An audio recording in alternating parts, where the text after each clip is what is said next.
உணர்வு இறைத்தல் முட்டை என்பர்களே வணக்கம். என்ன நல்லா இருக்கீங்களா? நிச்சயம் நல்லா இருப்பீங்க. நல்லதே நடக்கும். இன்னைக்கு பார்க்க போறது ஒரு முக்கியமான காணொலிங்க. இந்த காணொலியில சிவங்க மஞ்சு அம்மா நிறைய விஷயங்களை பகிர்ந்துருக்காங்க. அம்மா நிறைய பேட்டிகள் நம்ம சேனல்ல கொடுத்துருக்காங்க. ரொம்ப நாட்களா நீண்ட இடைவெளி, நிறைய அன்புகள் அவங்க பத்தி கேட்டுட்டே இருந்தாங்க. அம்மாவோட கருத்துக்களை மீண்டும் போடுங்க அப்படின்னு. இந்த காணொலிக்கு மீண்டும் அம்மா நிறைய பேட்டிகள் கொடுத்துருக்காங்க. நம்ம தொடர்ந்து பார்க்கலாங்க. காணொலி போறதுக்கு முன்னாடி நம்ம சேனல் நிறைய அன்புகள் பார்த்துட்டு இருக்கீங்க. புதிய அன்புகள் யாராவது தான் மறக்காம சப்ஸ்கிரைப் பண்ணுங்க. வாங்க காணொலிக்குள்ள போலாம்.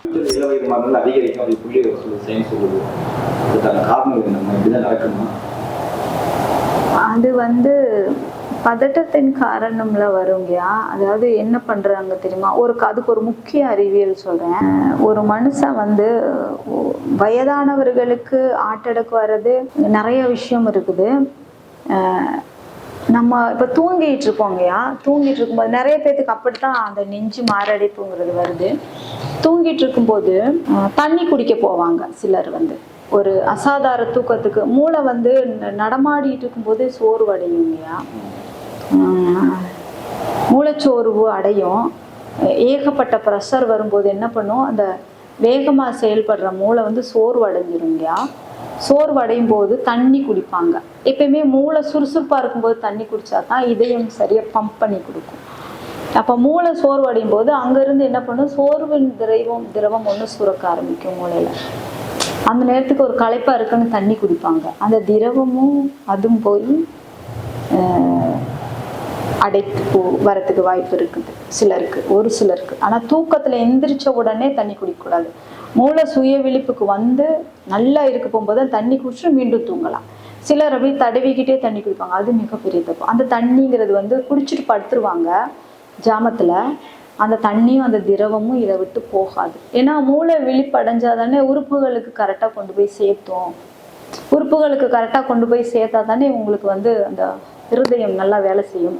இருதயம் நல்லா வேலை செய்யும் போதுதான் தண்ணி நல்லா குடிக்கும். எல்லாமே ஓய்வு எடுக்கிற நேரத்துக்கு தண்ணி குடிச்சிட்டு படுத்துருவாங்க. அப்புறம் உஷ்ணமா இருக்க போகும்போது அதிக மூளை சோர்வு அடையும். அந்த நேரத்துக்கு குளிர்ச்சியா ஒரு பானம் குடிச்சிருவாங்க. அந்த குளிர்ச்சியும் உஷ்ணமும் அந்த மூளை சோர்வும் இருக்கும்போது அந்த இடத்த பம்ப் பண்ணி கொடுக்க முடியாம இருதயம் அடைப்பு வரும். குழந்தைங்களுக்குங்கும் போது வேகத்தின் அடிப்படையில குதிச்சு விளையாடுவாங்க, போவாங்க, வைப்பாங்க. கொஞ்சம் ஓரளவு வயசு பசங்களா இருக்கட்டும், குதிச்சு விளையாடுவாங்க. வேகத்தின் அடிப்படையே மூளை இருக்கும். அந்த வேகத்தின் நாட்டம் பிராணா ஒடுக்குதலின் அடிப்படை ஒண்ணு குடிக்க மாட்டாங்க. ஒரு விஷயத்தையுமே சாப்பிட்ற சாப்பாடையும் சரி, அந்த மின்னல் வேகத்துல போவாங்க. அந்த வேகத்திலே நம்ம உறுப்பு எப்படி இயங்குதுன்னு தெரியாம திடவ உணவுகளை சாப்பிட்டுருவாங்க.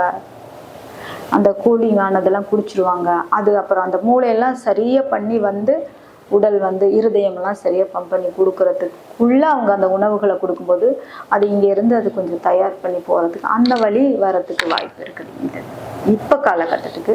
அதே உடல் பயிற்சி, சரியான உணவு, சரியான நடைப்பயிற்சி இருக்கவங்களுக்கெல்லாம் ஏன் ஆட்டடக்கு வருது அப்படின்னா அதுவும் ஒரு விஷயம் சொல்லலாங்கய்யா.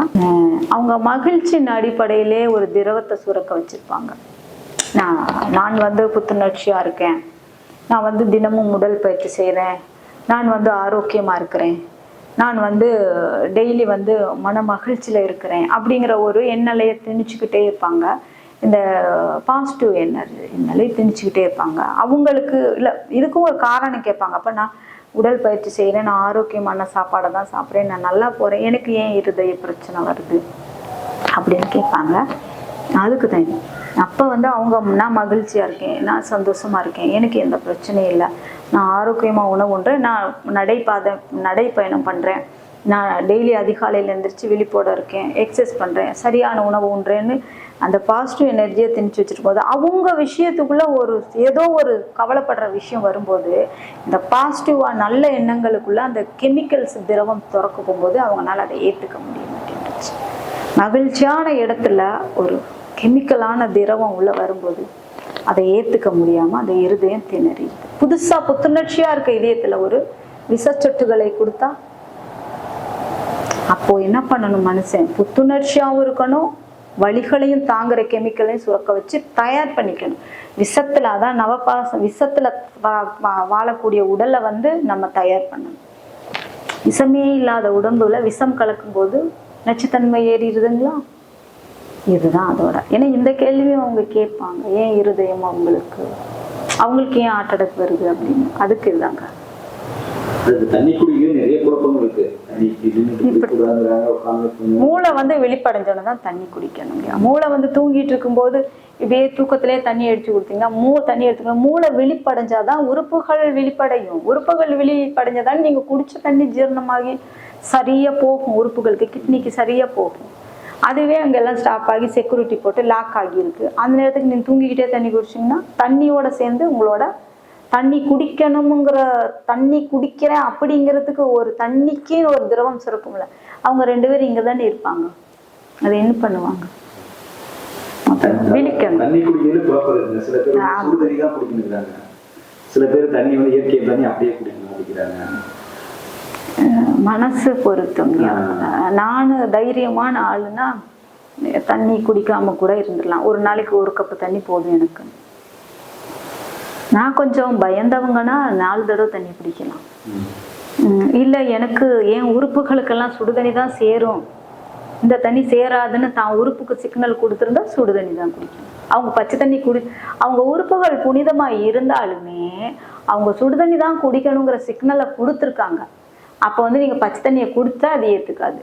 நீங்க கொடுத்த சிக்னல் அந்த மாதிரி உள்ள நம்ம கொடுக்குற உள்ள நாம வெளிப்புற இது பிரச்சனை இல்லை. வெளிப்புற சூழல் அடுத்து வெப்பாடை பெருசா வரப்போகுது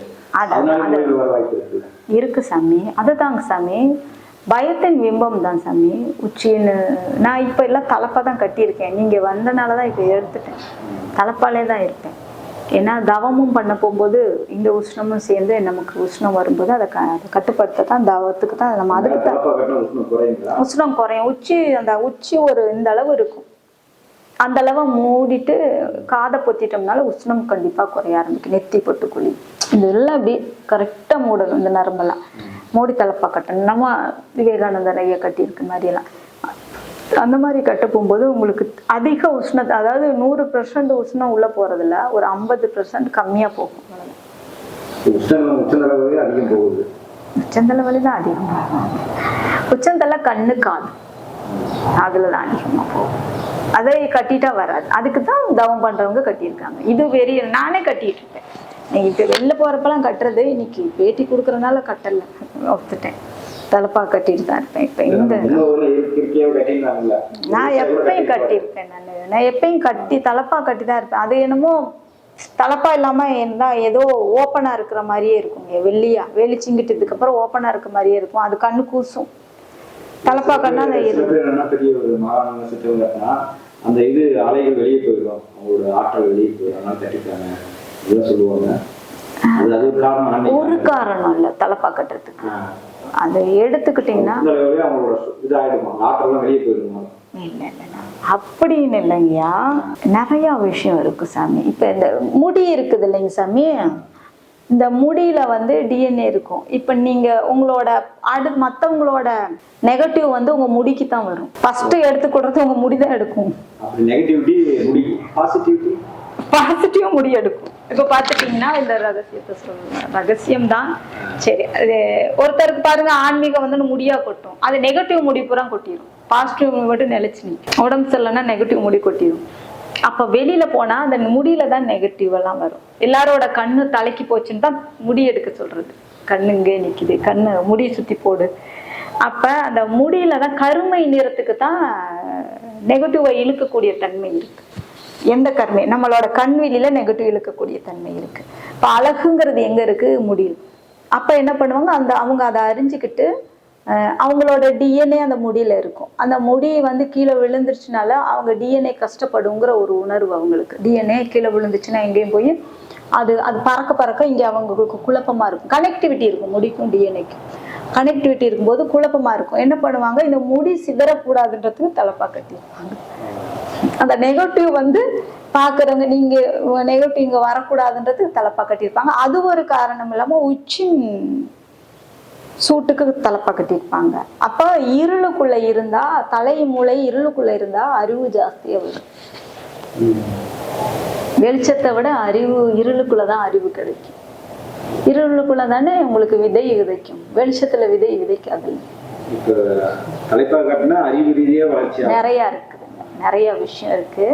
ஒரு 2-3 தான் சொல்றேன். இன்னும் தலைப்பா பத்தி சொல்ல போனா நம்ம முக்கியமான விஷயத்த எடுத்து சொல்லிடலாம். முக்கியமா பொருந்தக்கூடிய விஷயம் இருக்கும்ல. வெள்ளக்கூடி வந்திருக்கோம்னா அப்ப என்ன, அது கருப்பு தான் இருக்கு நெகட்டிவிட்டியா? அது ஒரு சத்து குறைபாடு தானே சாமி, சத்து குறைபாடு தானே சாமி. அதெல்லாம் உடல்ல அது சரி பண்ணிக்கலாம், வெல்ல முடியும். சரி பண்ணணும்னு மனசு வைக்கிறதுக்கு, கடும் உழைப்பு உழைக்கிறதுக்கு வெள்ளையாவே இருந்துட்டு போட்டோம்னு நினைச்சிடுவாங்க. அவ்வளவுதான் விஷயம். இதுக்கு நான் அதிகாலையில எழுந்திரிச்சு தியானம் பண்ணணுமா, முடி கருப்பாக தவம் பண்ணணுமா, மொட்டை அடிச்சுட்டு தியானம் பண்ணணும் தவம் பண்ணணும், மொட்டை அடிக்க ஏத்துக்க மாட்டாங்க. அப்ப இந்த செல்லு போய் அடுத்த செல்லு வளரணும்ல, அந்த முடி கருப்பா வளரணும் ஏத்துக்க மாட்டாங்க. அதுக்கெல்லாம் நேரம் கால வெள்ளையாவே திரிஞ்சுட்டு போறேன்னு விட்டுருவாங்க. மொட்டை அடிக்கிறதா சொல்லுதுங்களா? இல்ல சார், நான் வந்து வெள்ளை முடிக்கு சொல்றேன். மொட்டை அடிச்சிட்டு இருக்காங்க சித்தர்கள் இருக்காங்க, முடி நிறைய வளர்த்துட்டு இருக்காங்க. அது ரெண்டு வேறுபட்ட கண்ட்ரோல் பண்ண முடியும். இப்ப வந்து ஒருத்தரை வந்து நான் தவத்துக்கு கூட்டிட்டு வர்றேன், நெகட்டிவ் தான் அவங்களுக்கு அதிகமா இருக்கு, பாசிட்டிவ் மனப்பான்மை அதிகமாவே இல்லை. என்னால அந்த பழைய ஒரு குருவுக்கு கண்ட்ரோல் பண்ண முடியாது. அவங்கள நெகட்டிவ் ஜாஸ்தியா இருக்கு. இந்த மனுஷன் வந்துட்டான், தவத்துக்கு வந்துட்டாங்க, இவங்களுக்கு பாசிட்டிவ் கம்மியா இருக்கு. அப்ப இதெல்லாம் இணைக்கக்கூடிய இடம் முடி. மொத்தமா மொட்டை அடிச்சுட்டு வேணா நீ வெறுமையாகி வந்துடுவான். இப்ப இருந்து நான் உன்னை வளர்க்குறேன். இப்போ அந்த முடியின் அடர்த்தியை வச்சு நெகட்டிவ் பாசிட்டிவ். அப்போ ஒருத்தருக்கு அடர்த்தி கொட்டுதுன்னா நெகட்டிவ் ஓரப்ப கொட்டு. என்னோட நான் அந்த குணத்துல இருந்து நல்ல குணத்துக்கு வர்றேங்கும் போது நல்ல முடிகள் மட்டும் நிலைச்சு, 4 முடியா இருந்தாலும் நல்ல முடி நிலைச்சு நிற்கும். 1000 முடி கொட்டினாலும் நெகட்டிவ் முடி. அப்ப 1000 நெகட்டிவ் இருந்துச்சு, 1000 நெகட்டிவ் இருந்து நீ வெளியாயிருக்க. அப்ப முடி கொட்டுறவங்க வருத்தப்படலாமா? நல்லதுன்னு சொல்லல, வருத்தப்படலாமா? நெகட்டிவ் விஷயம் போகும். அப்படியே பாசிட்டிவ் நெகட்டிவ் வச்சுன்னா முடி கொட்டாது. இதை நான் ஏத்துக்கிறேன், நான் எனக்கு இது பிடிச்சிருக்கு, நான் இந்த முடி இன்னும் ஸ்ட்ராங் பண்ணிக்கிறேன்னா அது இது வந்து எல்லாமே இந்த மருத்துவ ரீதி தான் சாமி வரும். இதுக்கு அடுத்து எந்த அறிவியல்னு எனக்கு தெரியாது. நான் எனக்கு தெரிஞ்ச அறிவியல்ல உங்களுக்கு மனப்பூர்வமா ஏற்றுக்கோங்க சார். இதுதான் சார்.